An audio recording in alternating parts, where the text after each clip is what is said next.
Today I'm going to talk to you about the different types of Albion gamers and why they may be wrong in playing the game. And you may be thinking, there's no wrong way to play Albion. You make your own story, you can play however you want. And while that is true, at the end of the day, a lot of these players end up going broke. They can't afford to continue their lavish lifestyle, and then they quit the game. So if you're playing the wrong way and you end up broke all the time with nothing, then you have wasted your time. There are people out there that have played this game for over 3 years, like maybe 8 hours a day, and they barely have 1,000,000 silver on their account, with barely anything to show for it.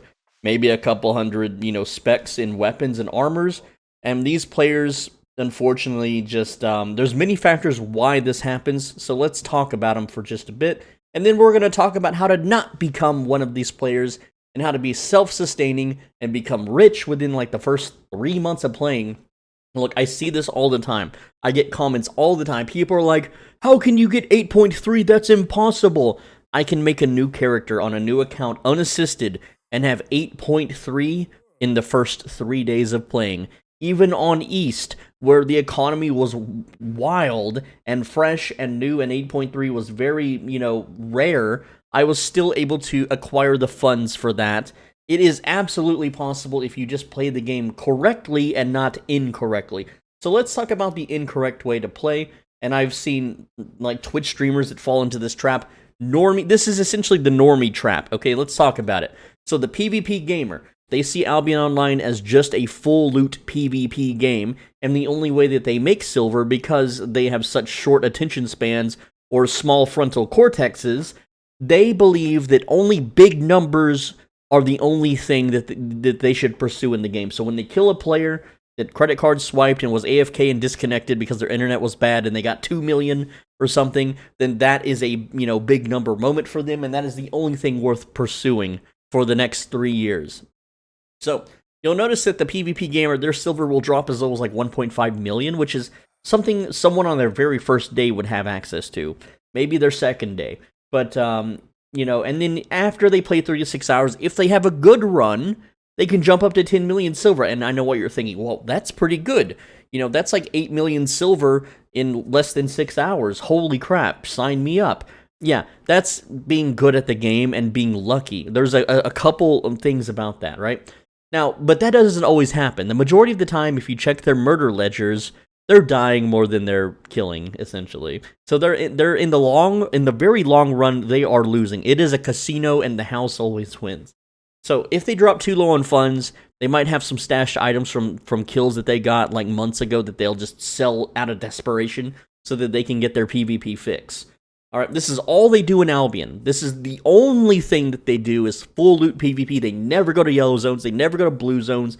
They never do anything else the game has to offer. They just go into the mists and kill. They go in the black zone and kill. They go into corrupted dungeons and just kill, kill, kill, kill, kill. That's the only thing that they do. They are a one-track player. So this means that in 3 years' time, they have no passive income other than their skill, which skill is fleeting. I'm going to talk about skill fleeting real quick, and then I'll get back to the subject. Have you ever played a game 10 years ago that you stopped playing? Let's talk about like Age of Empires 2, StarCraft 1, some old game of the sort, right? And obviously, if you come back to the game, you're rusty, you're not as good as you once were, you got to kind of get back into practice. It's kind of like if you've ever rode a bike, you can always ride a bike thing, but obviously, if you've rode a bike hardcore, you're like BMXing and doing tricks, you're not going to be able to just pop that off after 10 years of, not doing them, right? So that's what happens with the PvPers. They may take a break, play another game, come back, and then, oops, all like that investment is gone. That ability for them to make silver through killing other players is gone. Also, if they have a bad break, bad luck streak with, bad encounters, then obviously they're going to be losing silver regardless of their skill level, because the power of friendship prevails. So they have no crafting, they have no gathering. It's so funny, like clicking on random Twitch streams. Not the big ones. The big guys kind of, they kind of diversify, but the little baby streamers that only PvP, you get like maybe 5 viewers, 10 viewers, 1 viewer. Every time they loot someone's gathering equipment, it's always red. They can't use it. They have no market knowledge, so they just sell at a discount to one of their viewers. to flip the items for them, essentially. And maybe like looking at their Destiny board, they have like 100 spec in their favorite weapon or two. Maybe they have 100 spec in the entire weapon tree, but that's it. And just a few weapon trees at most, and maybe a couple sets of armor. It's they're not really diverse. Like I can pull out 6-7 different builds completely max spec if I want to. I have the ability to get max spec in a couple hours if I want to, but most of these people don't.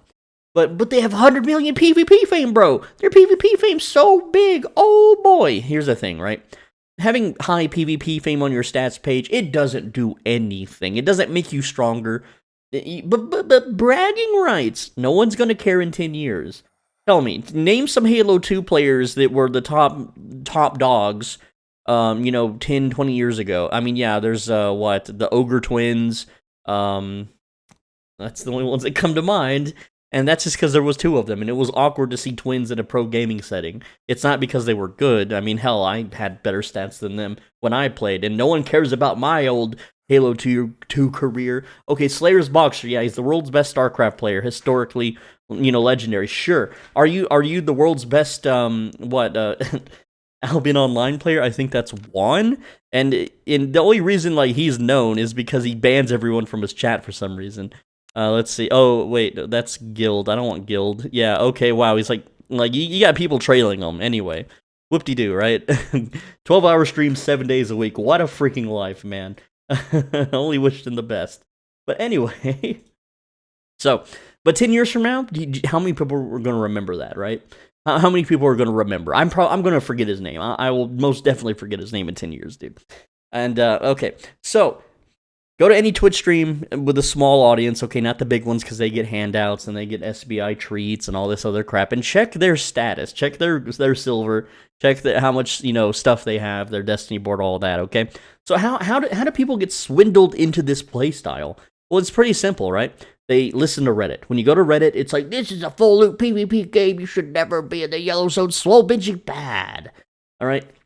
Or they go to YouTube and they watch cherry-picked YouTube videos where obviously, most YouTubers have an agenda to like be the best they can and show off, their play style to the best of their ability, right? And they don't show the bad.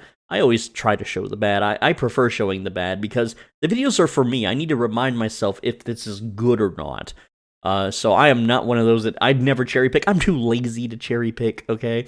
But all you have to do is go to their murder ledger, and when you see like, hey, I did a 0 to hero, and they get like 10 kills and millions of silver, and you're like, wow, that's a good build. And then you check their murder ledger, and they died 30 times, and you're like, well, that doesn't make sense. How did they afford those builds? Also, having a short attention span. If you, like, a lot of younger kids these days have the short attention span, thanks to whatever reasons, I don't know. I'm not a scientist. But having that short attention span means they only care about the big numbers, not the little numbers.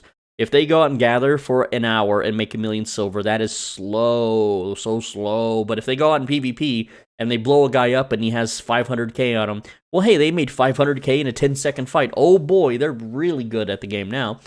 Also, having low IQ. I'm sorry, but I don't know what it is with Albion Online players, but the general IQ average is a lot lower than it should be, especially for an MMORPG. I don't know the cause of this. I don't know what attracts, the low IQs to the game, but if you want to know if you're low IQ, answer this question. I need you to explain, how would you have felt yesterday evening if you hadn't eaten breakfast or lunch? And if you answered, but I did, then I'm sorry, you're part of the low IQ crowd. It's that simple. I am so sorry. But with that said, how do you actually play Albion Online the real way? How do you succeed in Albion Online and not fall into this trap? Well, it's pretty simple. You have to diversify your skills and what you do in the game so that whenever something happens, like a market swing, or, maybe you invest into crafting something, but then someone bots it or whales it and prices you out of the market, that you have things to fall back on. So I'm going to list those now. So first, we will list what is called the Unbreakable Gamer. This is someone who can weather all and every hardships, patches, everything the game throws at them, botters, people cheating, people, just all the bad things that the game can throw at you, and they can weather every storm. So let's show that off. The Unbreakable Gamer. So they have several gathering trees at tier 8 with tier 8 gear and Avalonian tools, which they can use to farm the blue and yellow zone, which still makes about 1.2 to 1.7 million per hour depending on luck. Sometimes a bit less, but on average, it's over a million per hour. Now, bots can negatively affect the market, overcrowding on the East server, cartels and laborer bots flooding the resources. It's also kind of boring without a second monitor or a TV or whatever, going on, because gathering is very samey. So, again, these are things that you can overcome, that's up to you to overcome. But I know it doesn't make an interesting Twitch stream, but hey, maybe it does for certain people. Laborers, guild halls, journals, these amplify everything you do in this game. You want a mob grind? Mercenary laborers. That's an extra 500k per hour if I go out and grind, statics. I can fill up so many journals and I turn those in. Now, the problem is, of course, huge startup cost. It takes months to break even. This is where people, kind of fall off track. I have constant comments, it costs 3 million to make a guild, and 5 million for the guild island, I don't want to do this, It's only, that's a baby amount of money in the long term, okay? This is like walking to work every day and never buying a car, and, spending an extra hour every single day walking back and forth from work instead of driving for 5 minutes or whatever. That's the kind of mentality that these people have. Gather, well, okay, so if you gather with, journals and you have laborers, that's an extra 300k plus an hour right there. Easy. It's guaranteed. And yes, it's the same thing with, other, guild halls and laborers. It does have a startup cost, and it does take some time until you break even. But what the hell else are you spending your money on? Throwing away sets in the black zone and going broke? Why? Laborers are boring. It's a boring activity. I don't want to do it. Well, then I guess you don't get the money. If you don't want to do it, you don't get the money. Sorry. All right? Not everything gets to be fun. Crafting? Okay, so, if you have laborers and guild halls with crafters, you kind of have to. Otherwise, you're crafting at a loss anyway. This is kind of a mandatory thing for crafters. It's the only way to really break even on crafting or make a slight profit. Without laborers and guild halls and journals, you're screwed. So, it does feel bad, though, if you're a crafter and you just, wake up and you're early and you're kind of groggy and you do your morning crafting routine and you forgot to put the journals in your inventory. Oh, that feels so bad. So, another thing is 8.4 sets, or really 8.3 sets. You don't need 8.4, okay? 8.3 is super cheap. You can get it your first 3 days as a new player. I've made videos on my channel about this. And this allows you to farm safe zones as fast as possible, okay? Whereas people with low IQ, they don't understand time efficiency. Again, they would rather spend an hour to walk to work rather than 5 minutes to drive, and they don't want to invest in a car or whatever, okay? Just farm the black zone. I did it in 4.1. One time I got a drop, dude. It was 400k, dude. It's super good. I've never got that much in a single chest in yellow zone, bro. And it's yeah, that's how jackpots work. Your ability to get a higher jackpot is higher in the black zone, obviously, right? But let me ask you this. When you go to a casino, for those that are old enough to gamble, you just go to the high stakes section of the casino and throw in $500 in a machine and then spin the wheel once. And hey, if you win big, and if you lose, well, them's the breaks, and then you just go home? Or do you chill in the, regular section, the $1 section, the penny section, the quarter section, whatever, right? And you just play for a while and you're having a good time, you're up, you're down a little bit, but you're mostly up because it's cheap and it's whatever, so when you're up, you're really up. And yes, of course, on that one, say you're a slot machine player, which I don't really know much about slots, but, you play 100 rolls, and out of one of those, you win real big, the bells and whistles hoot and holler and makes a lot of noise, and it just gives you a big bonus of money. Yes, of course, if you bet more money at that exact time, you would have gotten that big of a jackpot. But if you had betted all those times you lost in the high roller section, just add up how much you would have lost. An insane, ridiculous amount that would break you financially. I'm talking thousands of dollars, right? And that's what the Black Zone players are doing. They're going out in their mega sets and getting killed. If you check their murder ledgers, again, just check the murder ledgers, and you'll see that they're at a net loss. They're getting their funds from something else, and it's not gathering, it's not crafting, and it's not mob grinding, that's for sure. Now I'm going to go over all the ways that I make silver, or ways that I have that I can make silver. I don't do all of these every day, of course, but they are available if I want to do them. So if I go out and gather and I get bored of that, I can go do something else and make silver. So let me show that off now. So tier 8 gathering set in a tier 4 blue zone, 1.2 to 1.7 million per hour. And this is funny because Reddit is like, I could make 2 to 3 million per hour in the black zone where I don't die, hee. And then you check their murder ledger and they just constantly lose millions of silver. There's like very few people that farm black zones, and it's most likely they're in a huge guild with a lot of protection. So I have max curse staff set in flat 4. If I go rat mists, it's a 5k silver investment because I use a mule and I don't even use an offhand. I just use flat 4 gear. And I can make millions per hour doing that. It's completely random. Sometimes it's 500k, 1 million, 2 million, 4 million, 6 million. It's not the most fun thing to me because it's basically waiting for opportunities, and you don't really get that. You just chase down a guy that's low HP and you loot him and then you run away. That's all it is.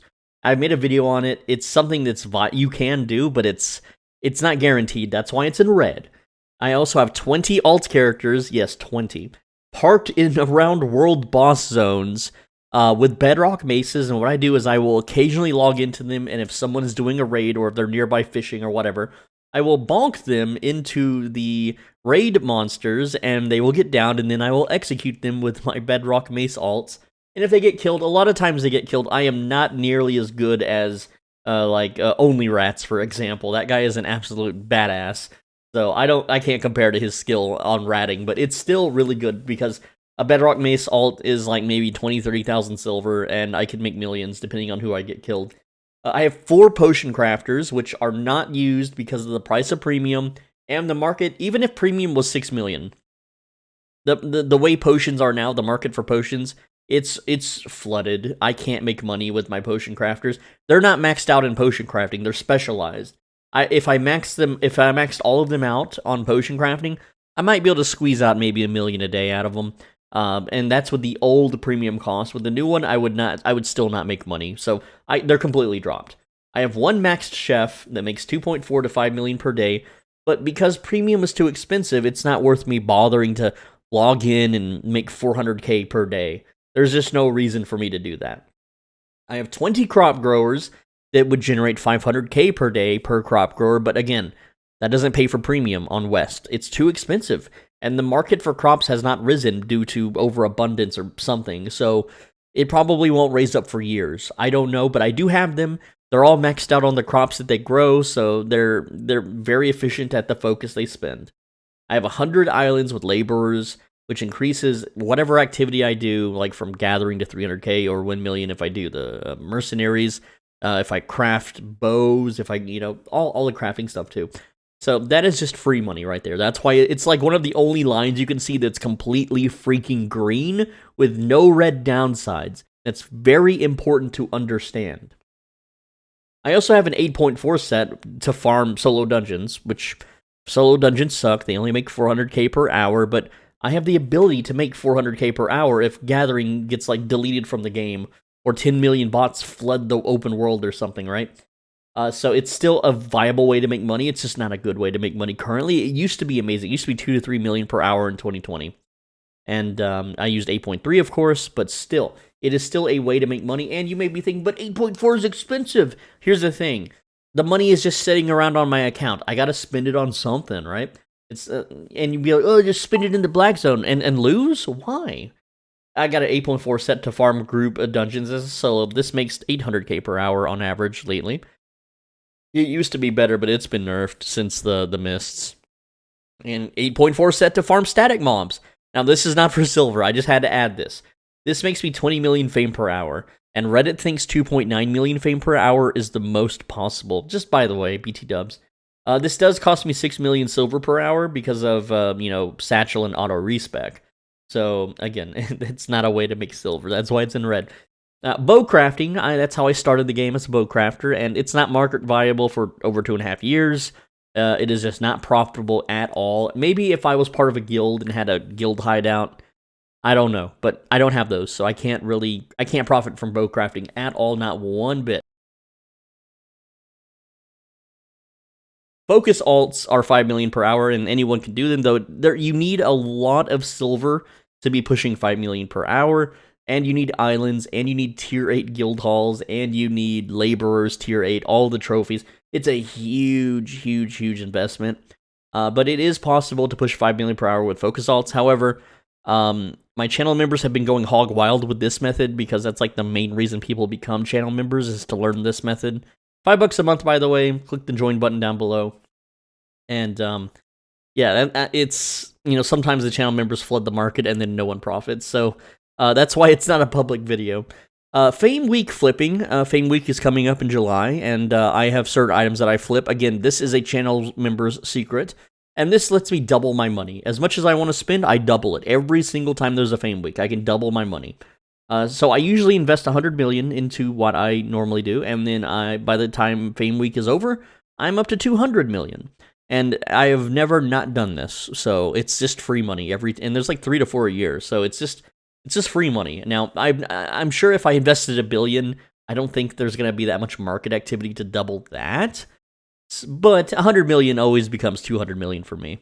I have an 8.4 set to farm Yellow Zone Mists. This makes 700k to 1 million per hour, and it's fun. It's probably the most fun thing on the list currently because I get to beat people up and give them a repair bill.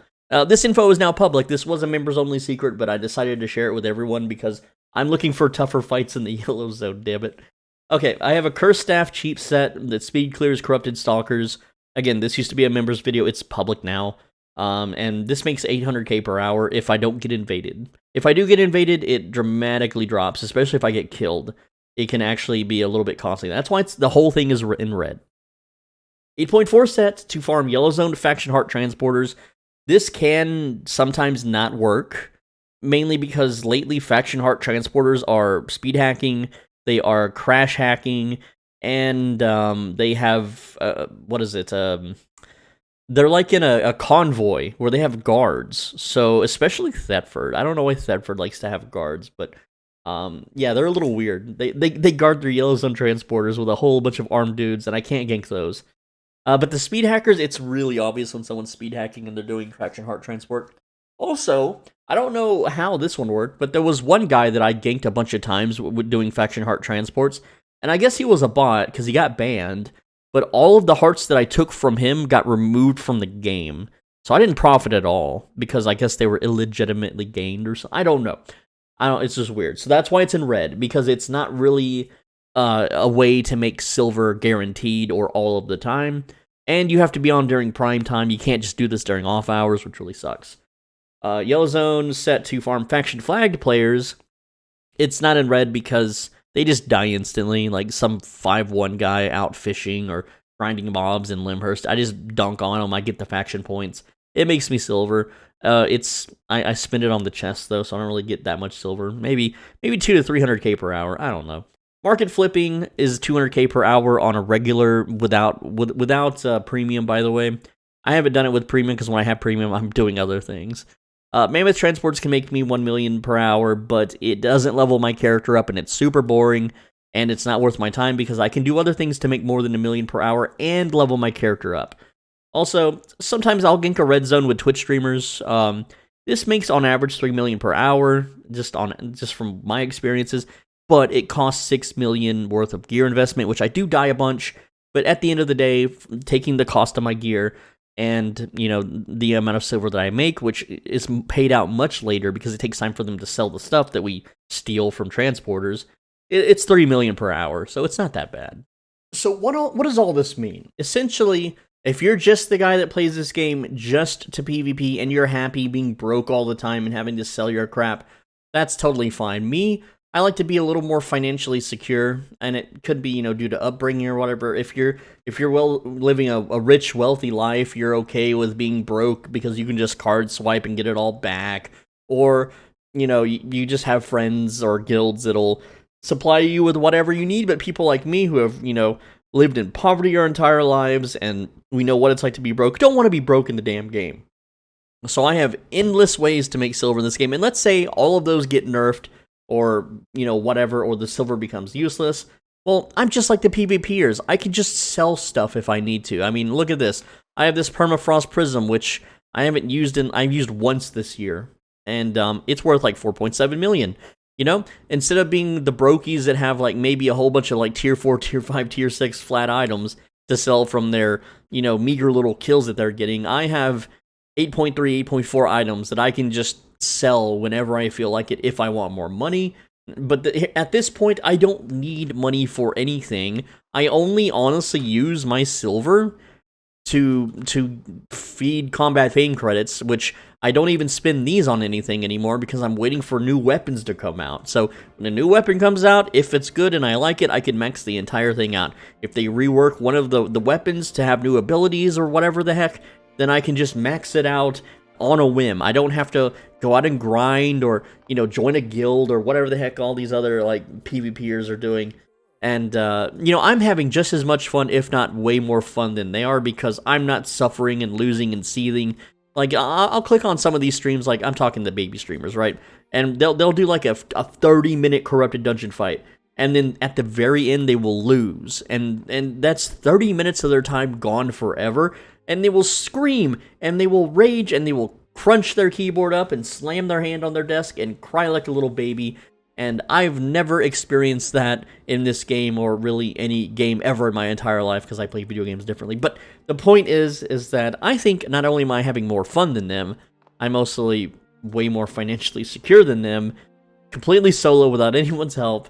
And with that said, I hopefully this opens your eye, this opens your mind to how that you should be playing Albion Online. You should be playing in a way that secures your future financially so that you can do whatever you want and experience all the new things that come out when they come out. You don't have to, you know, grind forever or, you know, do whatever it is you do for silver. You'll just have it boom at the ready. Like, I have enough silver saved up that if I want, whatever the new weapon that comes out, I can become a weapon crafter for that weapon line if I want to. And, you know, that feels pretty darn good. And I didn't get there by just throwing sets away in the black zone all day, every day, like Reddit tells you to.